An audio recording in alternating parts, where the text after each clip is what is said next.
कार्य हुआ है और आज मुझे प्रसन्नता है कि यहां पे गणेश शंकर विद्यार्थी मेडिकल कॉलेज कानपुर के लिए यहां पर 338, जेके कैंसर इंस्टीट्यूट कानपुर के लिए 14, LPS institute of cardiology and cardiac surgery Kanpur के लिए 22, एमएलएन मेडिकल कॉलेज प्रयागराज के लिए 83, गवर्नमेंट मेडिकल कॉलेज कन्नौज के लिए ये बाबा Saheb Bhimrao Ambedkar government medical college Kannauj के लिए 35 ये नर्सिंग ऑफिसर्स आज नियुक्ति पत्र प्राप्त कर रहे हैं।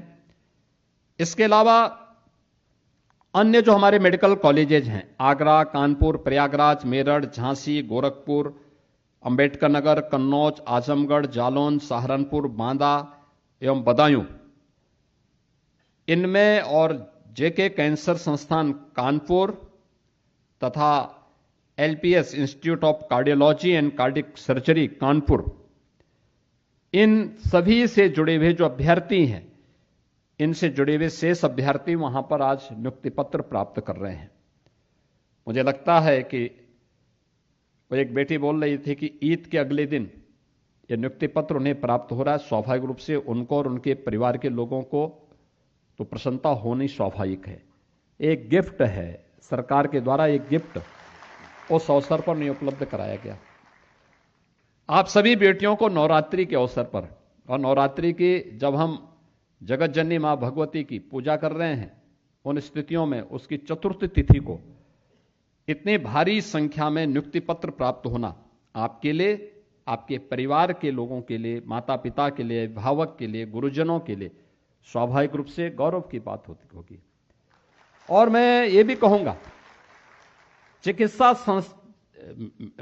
जो हमारा मेडिकल एजुकेशन विभाग है, हमारा प्रयास होना चाहिए कि केवल यहीं पे नहीं, यूपी के पास इतनी बड़ी आबादी है, 25 करोड़ की आबादी का राज्य है, हमें यूपी के सिचुएशन के साथ साथ देश के अंदर भी नर्सिंग सेवाओं के लिए बेटियां कहां कहां पे अपनी सेवाएं दे सकती हैं, उसके लिए भी उनको वहां की भाषाओं के बारे में जानकारी देने का पाठ्यक्रम के साथ ही, बीएससी नर्सिंग के साथ या जीएनएम के साथ, अगर हम मराठी में, तेलुगु में, मलयालम में, तमिल में, बंगाली में, इन सभी में इन भाषाओं की जानकारी, कोई एक भाषा वे लोग चयन कर लेंगे और जिस प्रकार से medical university, SGPGI, KGMU, RML, ये सभी संस्थान अपने यहां सिमुलेशन लैब बना करके उन्हें केवल एक सैद्धांतिक ज्ञान ही नहीं बल्कि व्यवहारिक ज्ञान में भी उन्हें पारंगत करने का काम कर रहे हैं। प्रदेश भर के अन्य सभी संस्थानों को भी उसके साथ जोड़ने का कार्य हो रहा है।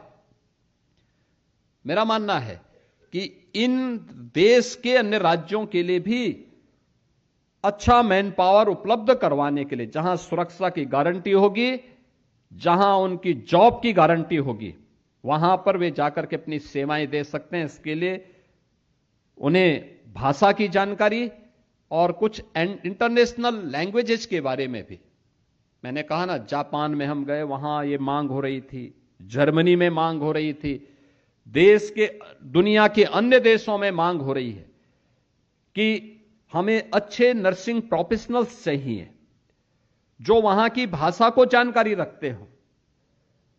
और नर्सिंग में जाने का मतलब एक बहुत अच्छा, वहां पे उन्हें अच्छी सुविधाएं प्राप्त होना, ये सुविधाएं उनके एक बेहतरीन कैरियर के लिए एक अवसर होता है।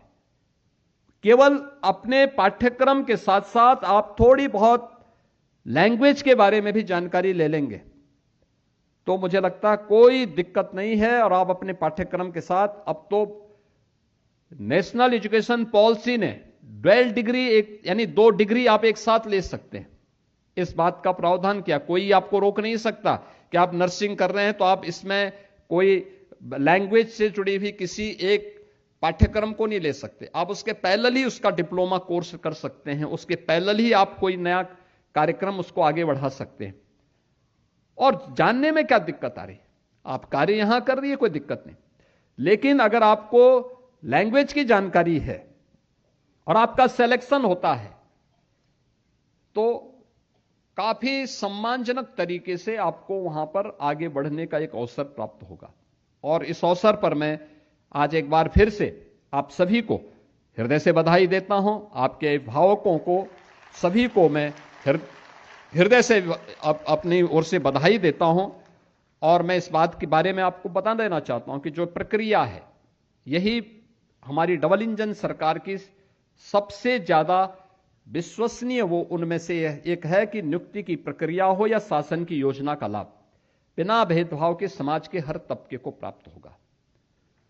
योग्यता में कोई भेदभाव नहीं हो रहा है।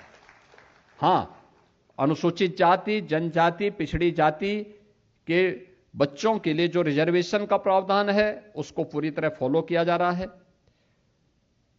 दिव्यांगजनों के लिए, पूर्व सैनिकों के लिए उसको पूरी तरह यहां पे लागू किया जा रहा है। और जिस कैटेगरी में इसमें हॉरिजॉन्टल या वर्टिकल रिजर्वेशन की व्यवस्था है वहां पे उसका पालन करते हुए सरकार इस प्रक्रिया को बिना भेदभाव के आगे बढ़ाने के लिए पूरी तरह प्रतिबद्ध है। और इसी प्रतिबद्धता का परिणाम है कि पिछले 9 वर्ष में हमारी सरकार ने 9 लाख से अधिक सरकारी नौकरी दी है। 9 लाख से अधिक। देश के अंदर सर्वाधिक नौकरियां हैं।